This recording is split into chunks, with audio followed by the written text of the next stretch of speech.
Hi, and welcome to Emily Talks. Today is going to be kind of a short video. I'm also not going to try to get together that setup because yesterday I was super overwhelmed. I want to post one video and two shorts each day. I did get out my short yesterday, which was great. I really enjoyed that walk in the rain, even though my ears hurt so bad from the inside because of how darned cold it was out, and I didn't have any headgear on. So that kind of sucked. But other than that, it felt really, really good to be out there achieving my goals. So yesterday, I finished up a book that had a really tough ending, and it specifically spoke to this sense of loneliness and trauma that I have experienced. And at the end, nothing really changes for the main character. The trauma doesn't go away. The main character doesn't have an opportunity to live life during their prime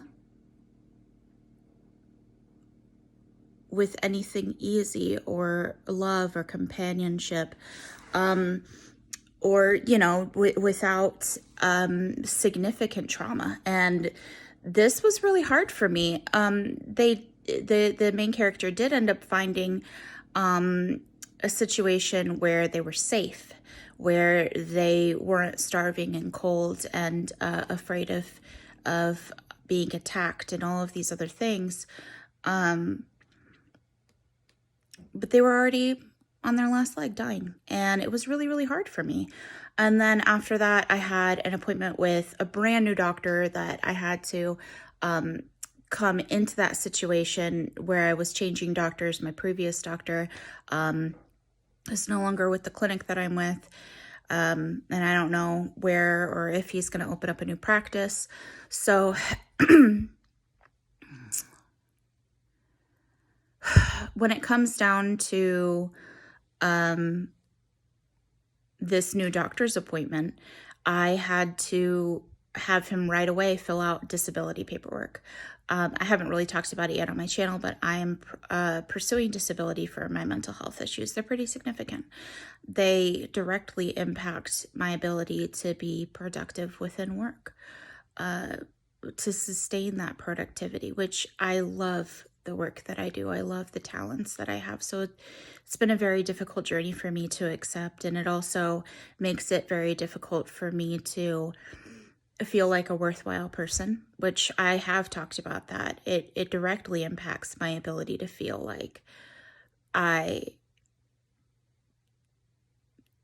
am not worthless and useless and broken in a way that I shouldn't be here. And it makes me feel like I should never have been born and like chosen to be brought into this world where the circumstances were what they were. That this was a moral issue from the beginning to choose to bring a child into the situation that I was brought into, and then kept in that situation, hurt the way that I was. And then now I'm an adult with pretty significant issues that deeply hurt my ability to function. And I'm talking basic functioning, y'all. And it kind of sucks because, mental illness is kind of a hidden illness. I am able to just look really put together, and I'm intelligent, and I am well-spoken. I have a lot of skills, a lot of knowledge, a lot of expertise.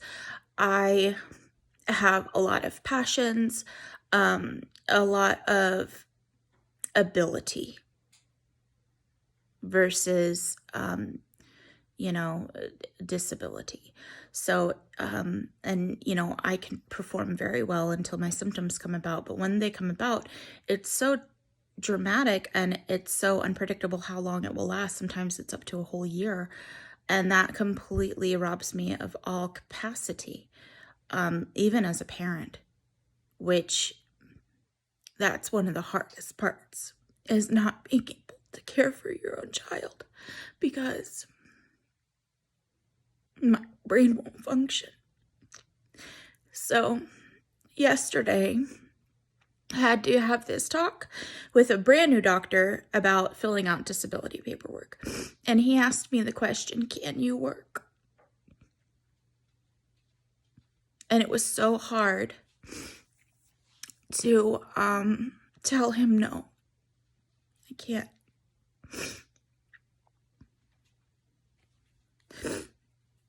And the thing is that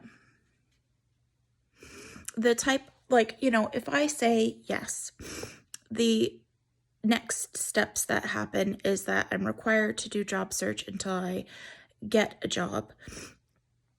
And then the amount of energy that I have to bring home to my child is severely impacted. His life before I decided to pursue disability was very tough. I was not present for him, and I was not a good mom. I still really struggle. Like, I did the best that I could, and I genuinely love him, and I do as much as I can to be a good mom. But, you know, when all of my energy is placed into work, when I come home, I'm not a good mom. I'm not present. I'm not available.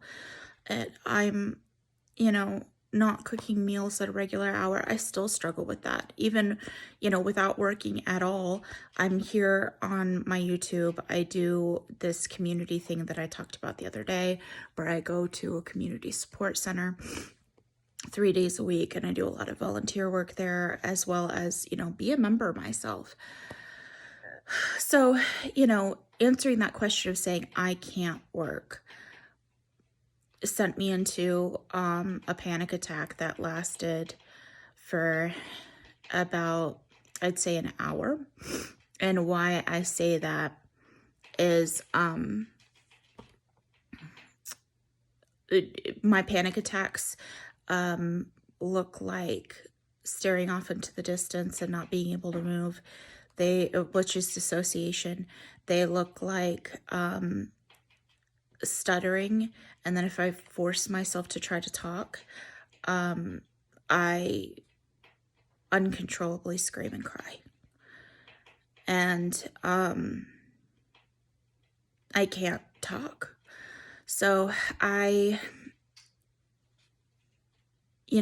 had this type of panic attack multiple times, and it's usually on my own. My son doesn't experience it too often, but yesterday he experienced it, and he's seen this one more often since my cancer treatment went so terribly.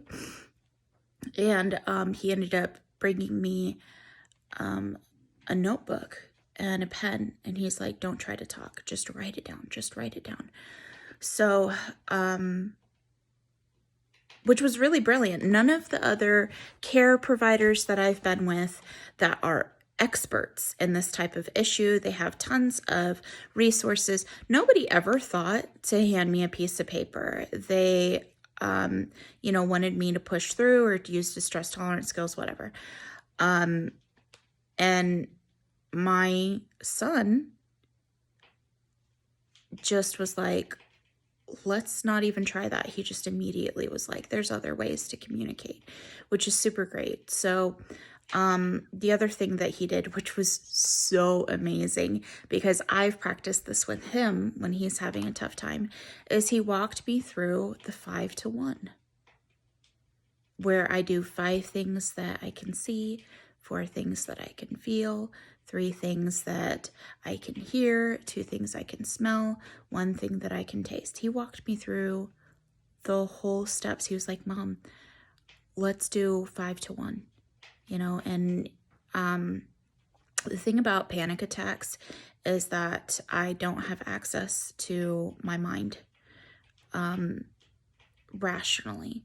There's such a disrupt there that I kind of go into this.